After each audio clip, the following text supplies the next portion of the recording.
ఉత్తరాంధ్రలోని ఆ జిల్లా పాలిటిక్స్ ఎప్పుడైనా సంథింగ్ స్పెషల్ గా ఉంటాయి. ఓ కుటుంబం ఆధిపత్య పోరు, అంతర్గత శక్తి సమీకరణాల చుట్టూ తిరుగుతోంది. అలాంటిది పార్టీ కోసం దశాబ్దాలుగా పనిచేసిన నాయకులకు గౌరవం దక్కుతుందే? కూటమి భాగస్వామ్య పార్టీలకు సరైన ప్రాధాన్యం ఉందా? లేక అధికారంలోకి వచ్చిన వెంటనే మేమే పార్టీ, మేమే నిర్ణయం అన్న పరిస్థితి ఏర్పడిందా? ఇంకా ఆశ్చర్యకరమైన విషయం ఏమిటంటే సొంత పార్టీ ఎమ్మెల్యేలే అసహనంతో ఉన్నారనే ప్రచారం జరుగుతోంది. కూటమి భాగస్వామ్య పార్టీల నాయకులు కూడా అవమాన భావనతో ఉన్నారనే చర్చ ఇప్పుడు రాజకీయంగా పెద్ద చర్చకు దారితీస్తోంది. అధికారంలో ఉన్నప్పుడు అహంకారం పెరిగితే గ్రౌండ్ లెవెల్లో పార్టీ క్రమంగా బలహీన పడుతుందనే టాక్ వినిపిస్తోంది. ఇప్పుడు అదే పరిస్థితి అక్కడ కనిపిస్తుంది. పార్టీని కాపాడాల్సిన నాయకులే పార్టీ భవిష్యత్తును ప్రమాదంలోకి నెడుతున్నారా? ఇది కేవలం అంతర్గత అసంతృప్తేనా, లేక రాబోయే ఎన్నికలకు ముందస్తు రాజకీయ హెచ్చరిక? What story?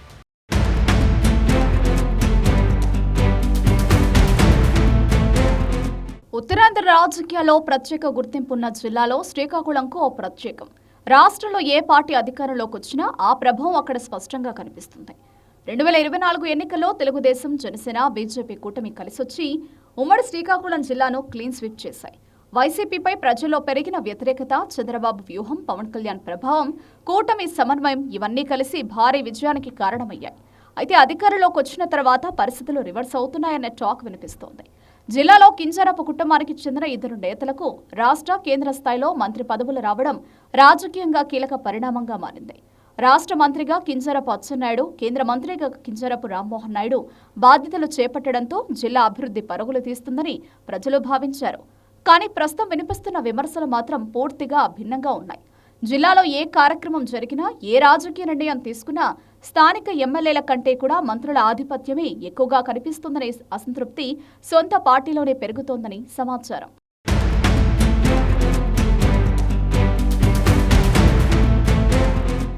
మొదటిసారి ఎమ్మెల్యేలుగా గెలిచిన నాయకులు ఇప్పుడు పూర్తిగా ఒత్తిడిలో పనిచేస్తున్నారనే ప్రచారం జరుగుతోంది.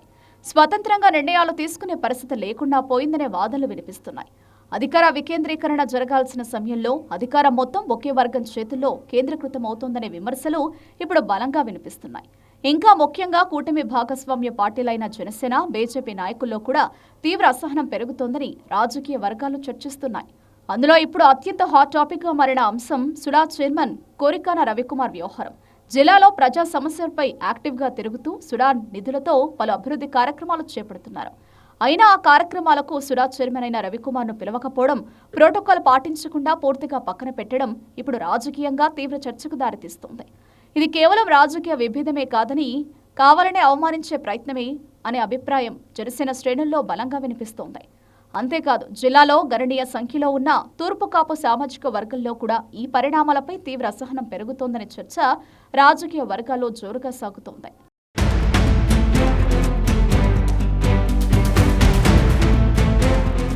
ఎందుకంటే ఆ సామాజిక వర్గానికి చెందిన నాయకుడిగా భవిష్యత్తులో జిల్లాలో కీలక నాయకత్వంగా ఎదుగుతారని భావిస్తున్న వ్యక్తిని కక్షగట్టి అణిచివేయడం ఆ వర్గం పూర్తిగా జీర్ణించుకోలేకపోతుందనే అభిప్రాయం వ్యక్తమవుతోంది.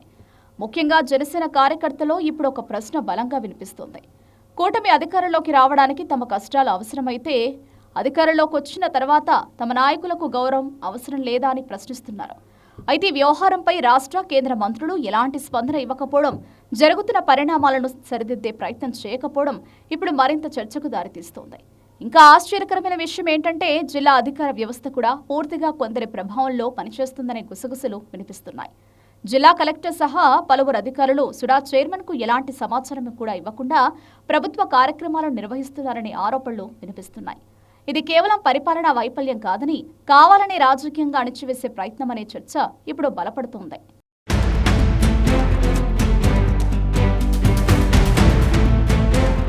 అంతేకాదు, సుడా చైర్మన్ అయిన తర్వాత కూడా రవికుమార్ రాష్ట్ర, కేంద్ర మంత్రులకు పాదపూజ చేయలేదనే ఒకే ఒక్క కారణంతోనే ఈ విధంగా రాజకీయంగా టార్గెట్ చేస్తున్నారనే గుసగుసలు కూడా వినిపిస్తున్నాయి. కానీ ఇప్పుడు రాజకీయాలు పూర్తిగా మారిపోయాయి. గతంలో మాదిరిగా వ్యక్తిగత విధేయతలు, పాదపూజలు, రాజభక్తి రాజకీయాలు ఇక పనిచేయవని, ప్రజలిప్పుడు స్వాభిమానాన్ని, పనిచేసే నాయకత్వాన్ని మాత్రమే చూస్తున్నారనే అభిప్రాయం రాజకీయ విశ్లేషకుల్లో వ్యక్తమవుతోంది. అయితే ఈ మార్పును గుర్తించకుండా ఇప్పటికీ పాతకాలపు రాజకీయ శైలిలో మేమే అధికారం, మేమే నిర్ణయం అన్న విధంగా వ్యవహరిస్తే దాని ప్రభావం భవిష్యత్తులో తీవ్రంగా ఉండొచ్చనే హెచ్చరికలు వినిపిస్తున్నాయి. పార్టీ అంటే కేవలం పదవులు కాదు, క్యాడర్, కార్యకర్తలు, స్థానిక నాయకత్వం, సమన్వయం ఇవన్నీ కలిసి పార్టీ బలంగా నిలబడుతుంది. కానీ ఇప్పుడు జిల్లాలో పార్టీ అంటే వాళ్లే అన్న భావన పెరుగుతోందనే విమర్శలు వినిపిస్తున్నాయి.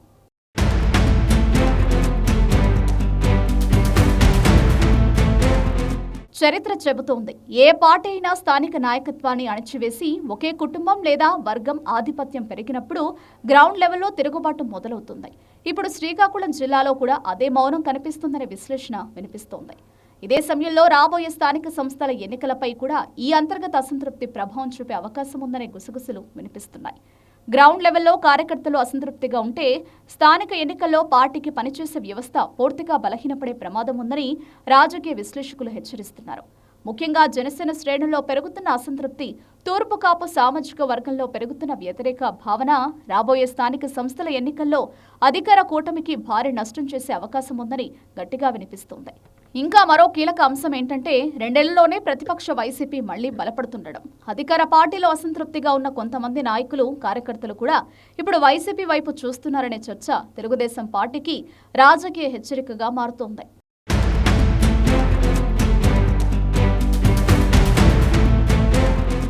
2024లో ప్రజలు వైసీపీకి ఇచ్చిన షాక్, అదే పరిస్థితి భవిష్యత్తులో తిరిగి తెలుగుదేశం పార్టీకి రాకూడదంటే అధిష్టానం వెంటనే జోక్యం చేసుకోవాల్సిన అవసరం ఉందనే అభిప్రాయం బలపడుతోంది. చంద్రబాబు నాయకత్వం అంటే సమన్వయం, అందరినీ కలుపుకుని వెళ్లే రాజకీయ శైలి. అలాంటి పార్టీలో ఇప్పుడు కొందరి అహంకార రాజకీయాలు పెరిగితే దాని మూల్యం భవిష్యత్తులో మొత్తం పార్టీ చెల్లించుకోవాల్సి వస్తుందనే హెచ్చరికలు వినిపిస్తున్నాయి. ముఖ్యంగా రాబోయే స్థానిక సంస్థల ఎన్నికలు ఈ అసంతృప్తికి మొదటి పరీక్షగా మారబోతున్నాయని, అక్కడ ఫలితాలు తేడాగా వస్తే అది కేవలం స్థానిక ప్రభావం కాదు, 2029 రాజకీయాలకు ముందస్తు సంకేతం అవుతుందని రాజకీయ వర్గాలు విశ్లేషిస్తున్నాయి. మరి ఈ అసంతృప్తి ఇక్కడితో ఆగిపోతుందా, లేక రానున్న రోజుల్లో బహిరంగ తిరుగుబాటుగా మారుతుందా అనేది ఇప్పుడు ఉత్తరాంధ్ర రాజకీయాల్లో అత్యంత ఆసక్తికర చర్చగా మారింది.